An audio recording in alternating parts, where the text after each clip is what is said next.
It took one woman's voice to trigger the global earthquake that is the Epstein files. I was trafficked to other billionaires. I was trafficked to politicians, professors, even royalty. It was the most powerful people in the world, and those are our leaders. Those are the people that we are supposed to look up to. It's corrupt. It's corrupt to the core. And it was this photo that changed everything.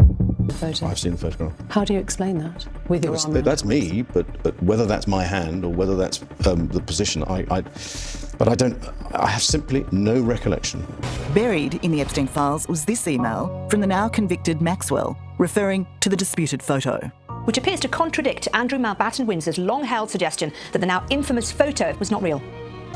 The bittersweet revelation comes too late for Virginia, who last year took her life. Fellow survivor Jenna Lisa Jones is devastated. Her friend is not here to witness the global reckoning Virginia was long fighting for. I wish she was here to see that. I know that would mean so much to her. She fought so hard, and if they would have just believed her from the beginning. She's been saying it.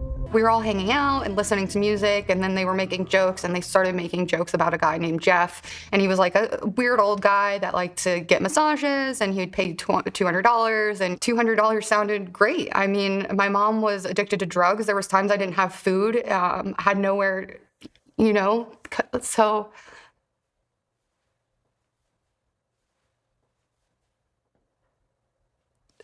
It seemed, why not?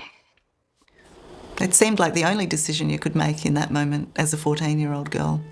For Jeffrey Epstein's victims, so much hope is riding on the files. Not just delivering accusations, but also justice.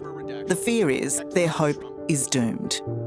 There was nothing in there that allowed us to prosecute anybody. For many survivors, these files represent the only public accountability left.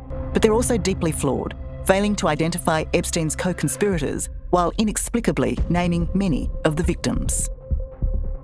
Do you feel honoured or let down by the release of the Epstein files? Let down completely. Honored for them to run us through the mud again. There's been over 40 minors, unredacted, with their names, addresses, identifying information, some as far as social security numbers. That was a straight slap in the face to the survivors. Failings of the Epstein files amplify the tragedy that for 2 decades, the institutions tasked with oversight, from law enforcement to both sides of politics, have spent more energy managing the fallout than delivering justice. The Jeffrey Epstein saga is not about one man. It is about a society that let him get away with treating young women as disposable people. There shouldn't be so much of the shame that we carry. This shame is not for us to carry, it's for them to carry.